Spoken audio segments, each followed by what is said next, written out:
Assalamu alaikum wa rahmatullahi wa barakatuh. Brothers and sisters, Prophet Muhammad sallallahu alaihi wasallam told us that anyone that builds a mosque for the sake of Allah, Allah will build for him the likes of it in paradise. If you are looking to help build a mosque, look no further than my humble little mosque here in Koh Phangan, Thailand. Currently, we are trying to buy a small amount of land for a few reasons. One being that as it stands, we only have a small amount of parking and it's only enough for a few motorbikes and not even enough for a car. As well, the entrance to get into the mosque is like very, very small. And so we could, by purchasing this land, we could expand those things. And also, inshallah, by purchasing this land, it would allow us to expand the mosque itself and also have room for a small school where children and also men and women can learn about Islam. So the patrons of the mosque already have gathered around half of the money, but we need more, about $45,000 USD. So if you feel called to do so, please, for the sake of Allah, donate any amount, large or small, by using the link in the description down below. And may Allah bless you generously for doing so. Masalama. Assalamu alaikum wa rahmatullahi wa barakatuh. What is going on, guys? It is Daniel. We are back here again today. Today we're going to be taking a look at this Nouman Ali Khan video with this little animation as well. This video is about, I think it's titled, "If God Knows Everything, Why Is It My Fault?" So this is, again, looking at this qadr, the concept of qadr, you know, God's destiny, God's omniscience, knowing of everything.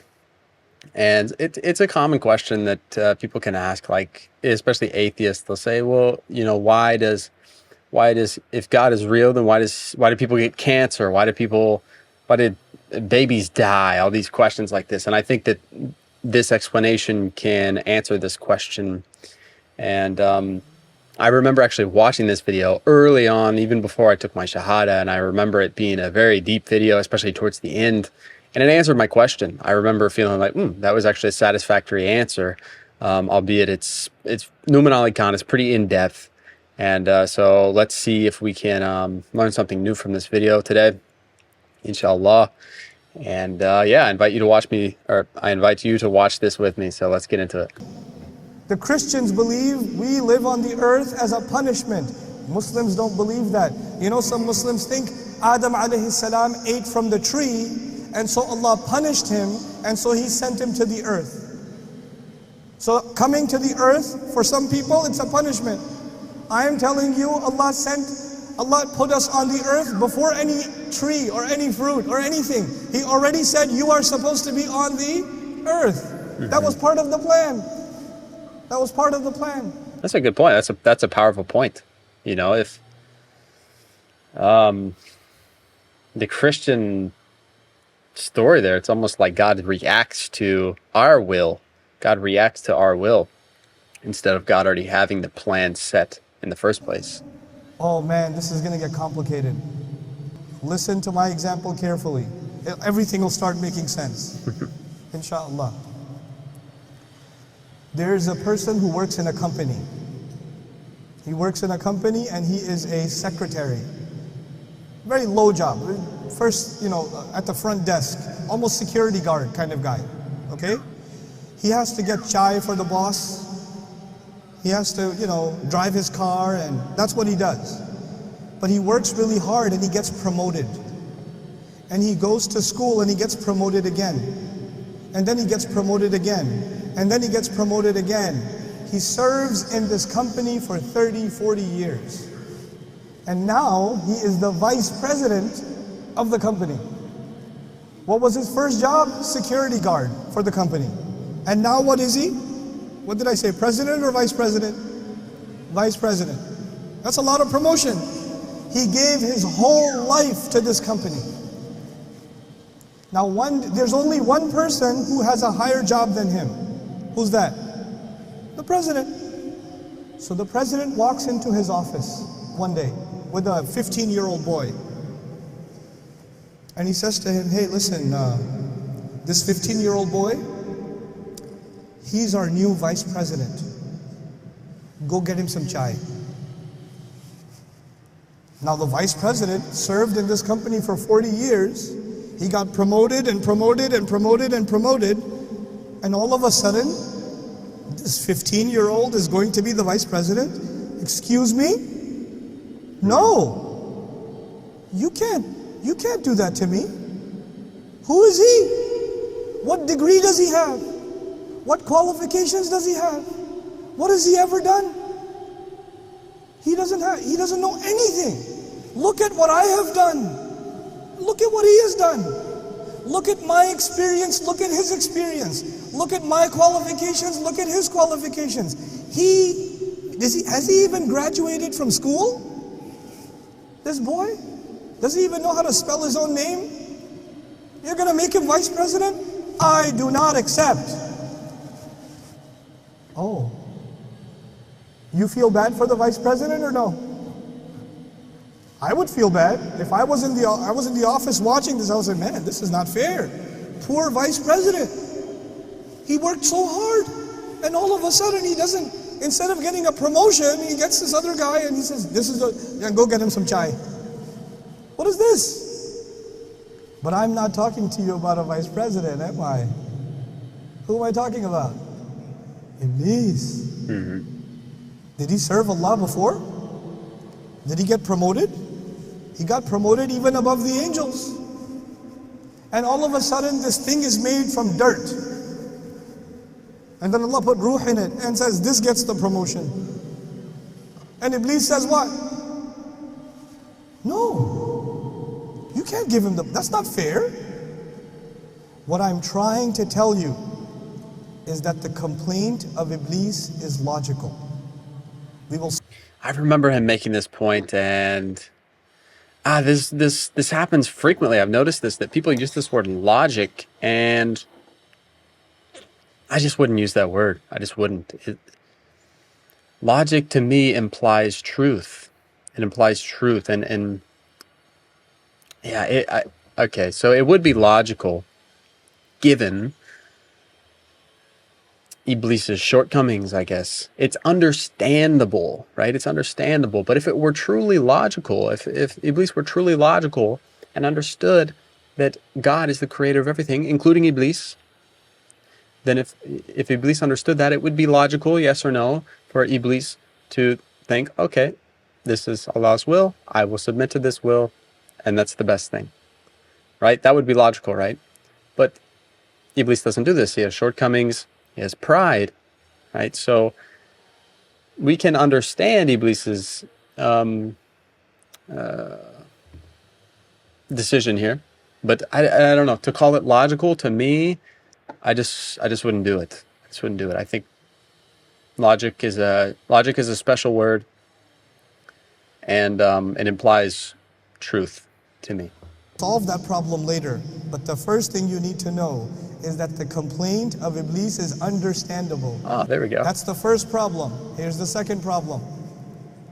Now imagine that you work in a company and you live where? In Kuwait. And your company decided that they are going to transfer you. They're going to transfer you from Kuwait. They're going to transfer you to Sri Lanka. Okay? But they don't tell you. They email the whole department, but they don't email you. Everybody knows that you are going where? Where are you going to go? I forgot. Tell me. Oh, you're going to Sri Lanka. Very good. Congratulations. Everybody knows. The only one who does not know is who? You. Okay. One day you come 5 minutes late. You come to the office how late? 5 minutes late. And your boss says, can I talk to you for a second? Come here. You have come 5 minutes late. This is unacceptable. I am transferring you to Sri Lanka. But wait a second. The plan was always to send me to Sri Lanka. And then somebody comes and tells me, hey, listen, everybody got the email. You're going to Sri Lanka. And you say, what? Really? Yeah, you're going to Sri Lanka. And you say, I don't want to go to Sri Lanka. I want to stay here. He says, yeah, if you want to stay here, meet me in my office. It'll take 5 minutes. You'll only be 5 minutes late to work. And so you're how late to work? 5 minutes. And when you're 5 minutes late, your boss calls you and says, why are you late? I will punish you and send you where? Sri Lanka. Sorry, Sri Lankans. I don't mean Sri Lanka as a punishment. Wow, this is an amazing example. It's quite complex actually, but I think he nails it. I love Sri Lanka. But if you're being sent there, you say, no, wait a second. You already decided. You are not sending me because I made a mistake. You are sending me because that was your plan. It's not my fault. You were always going to do that. Yes or no? And then you'll show him the email. Look, the email says, you're sending me. You told everybody else. The whole department knows I'm going to be sent. But I'm not talking about you, and I'm not talking about Sri Lanka. What am I talking about? Adam alayhi salam.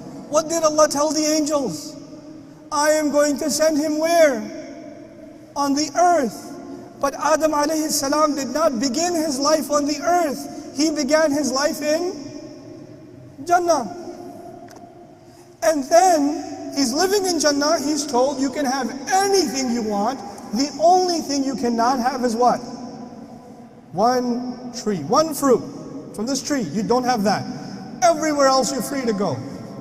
Now Iblis comes to him. From Surah Al-A'raf we learn Iblis comes to him and gives him two options. Listen to these two options.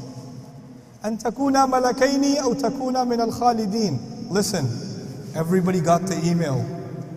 You're supposed to go where? Earth. But where do you live right now? Jannah. So you know what? The only people who get to stay here, who get the proper visa here, there's only two kinds of people who can stay in Jannah. Either you have to be an angel, or you have to be permanent residents. Khalidin.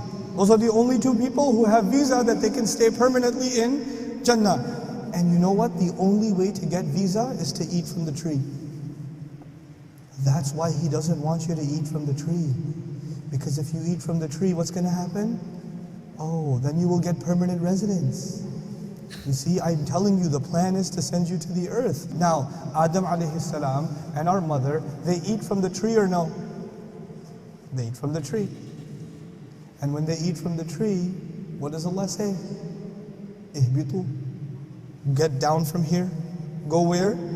To the earth. Now I told you a little bit about Iblis and I told you a little bit about who? Adam. Let's compare the two of them. Think about this clearly, because we have to reach some conclusions. Adam alayhi salam was given a promotion, yes or no? Yes, he was given a promotion. Even the angels had to do what? Sajda. He's given a promotion. Was Iblis ever given a promotion? Yes, he was given a promotion even above the ranks of the angels. So they both had a promotion. Adam alayhi salam was honored by Allah. Iblis was also honored by Allah. Adam alayhi salam disobeyed Allah. Yes or no? Yes. Iblis disobeyed Allah. Yes or no? Yes. Before I go to Adam, Iblis, la'anahullah, Iblis has a logical complaint. Yes or no? Remember the promotion and the vice president? Does Iblis have a logical complaint? Yes. Adam can also have a logical complaint. What's Adam's logical complaint, possibly? Well, you were always going to send me to the earth. This is a trap. I eat from the tree or don't eat from the tree. You were always going to send me. You already knew I was going to eat from the tree. Allah already knows what I'm going to do. It's not my fault. So Iblis can have a logical complaint and Adam can also have a logical complaint. The difference is Iblis makes the complaint. But Adam alayhi salam does not complain. He says, Rabbana walamna anfusana. He says, no, it's my fault. Even if it doesn't make sense to me, my logic is limited because I am a human being. Allah knows way more than I do. Allah has way more wisdom than I do. I know that I got greedy. I know my fault. You know what happens? When people want to blame Allah, they don't want to take responsibility. And Adam alayhi salam took personal responsibility. When people want to blame Allah, they will be like Iblis. And when people take personal responsibility, they will be like who? Adam alayhi salam. The entire problem of destiny is one problem, the problem of responsibility. That's all it is. Is that it? Wow. Yeah, that's a deep one. That's a deep one, and I feel like I want to watch the last minute or so again. I want to go back to this chart actually. This is an amazing comparison. Adam was promoted, Iblis was promoted, Adam was honored, and Iblis was also honored. Adam disobeyed, Iblis also disobeyed. But the difference is what? That Adam took responsibility and Iblis did not. Iblis used that logical, that understandable complaint against Allah and said, and said, this is not my fault, this is your fault. You know what I mean? And Adam alayhi salam took personal responsibility. When people want to blame Allah, they will be like Iblis. And when people take personal responsibility, they will be like who? Adam alayhi salam. Right, so that's it. So Iblis blamed Allah. Iblis said, this is your fault. This doesn't make sense. I know better than you. Adam didn't do that. Adam chose not to. Even though he could have, and it would have been understandable, he didn't. So, yeah, I think this is a great lesson here given by Nouman Ali Khan. You know, sort of highlighting that our knowledge is limited, and even though something might make sense to us, Allah knows best, and it's always better to submit to Allah's will than it is to think you can somehow outsmart the wisdom of Allah, because you can't, because you don't know everything, and Allah does. So, wow, that was a good video. I'm glad we had the opportunity to watch this, and inshallah you learned something new from this video, brothers and sisters. And may Allah bless you generously for watching this. And inshallah we will see you in the next one. Ma salama.